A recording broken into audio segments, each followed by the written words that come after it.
Now, let's go from Chapag High School to Xavier High School. I want you to meet Bill Braychek, K9 Magnum's handler, and Magnum himself, and Mira Alicki, longtime friend from Forever in My Heart, here to tell us the incredible story of Magnum and his journey to Xavier High School. Hello. Hi, how are you? So, first and foremost, hello to you, sir. You're the star.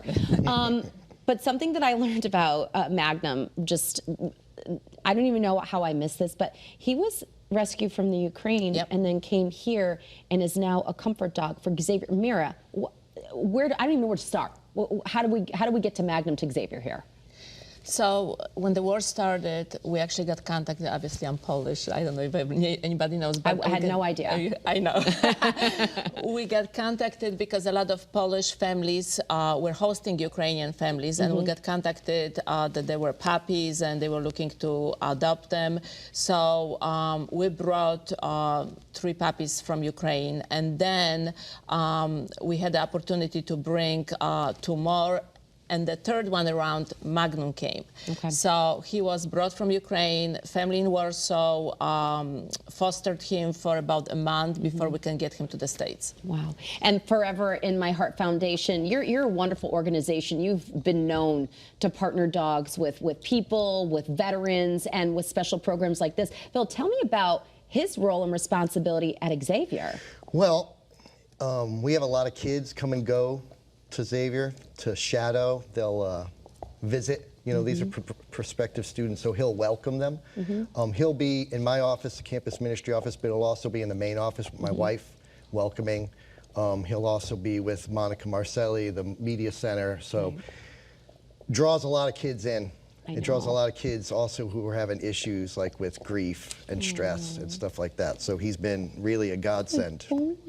Well, I know that they've done studies with children and bigger dogs, right? That they're more apt to kind of come out of their shell. They're more apt to talk. They're more active to let their feelings out, even in a serious crisis situation. So tell me about that bond he has with, maybe there's a particular student, I know you probably can't say names, but is there a special moment you could share? I could. I teach a civics class, and I have a young man who just lost a lab, a 15-year-old lab. Okay. And him and I are, he's a freshman, he's trying to figure out his way a little bit, but Magnum will come to class with me, and when I noted that this had happened, I said, let's put him right there with the dog.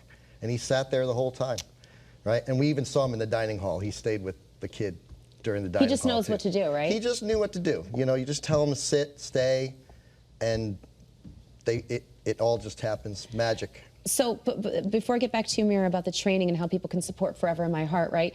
Can you tell me how he has changed your perspective on the relationship of teacher-student and teaching as a whole with a dog? Because it's, you know, it's becoming so popular now, but now it's becoming so needed. Did you ever think this would be your lot in life with a dog in school? No.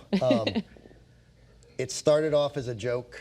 It turned into something serious. And then, you know, our principal, Nick Soretta, said, hey, let's do this. And then just odd coincidences keep it going and going and going until he's walking in the building in December, and now he's living at our house and coming me to work every day. And chewing bones on a stage. And Mira, Becky, if we could just put up the slide for Forever in My Heart, I just want people to take a look at that. And Mira, this is how people can support you, right? Because you're a nonprofit. And we want people to go ahead and look at all the links up there, the training of the service dogs to making more of these dogs possible. So we are located at the State VA in Rocky Hill. This is our main training facility and offices. And we train for children with disabilities, veterans with PTSD, adults with mobility disabilities, and facility service dogs for hospitals and schools. So, I mean, if you want to support, go to our website. We're always looking for foster family and volunteers, which is a great, you know, way to become a family and learn a lot about training and handling dogs. And if anybody wants to, even thinks that they want to maybe become a dog trainer, we have a program, like apprentice program, that they can come in and eventually get a trainer certificate. So if anybody thinks of becoming a trainer, please contact us because we will train you A to Z how to train service dogs. It could be a side gig or a career or whatever you choose to do. All right, well, I might talk to you after the show today. Thank you for being here. Thank you. Magnum, you were the best part of this whole interview. There you go. Still to come, another dog making a difference, and we're checking in on mental health awareness and what that really means from our friends at Intercommunity Healthcare and our friends from the First Tee. Coming up next, when Hello Connecticut.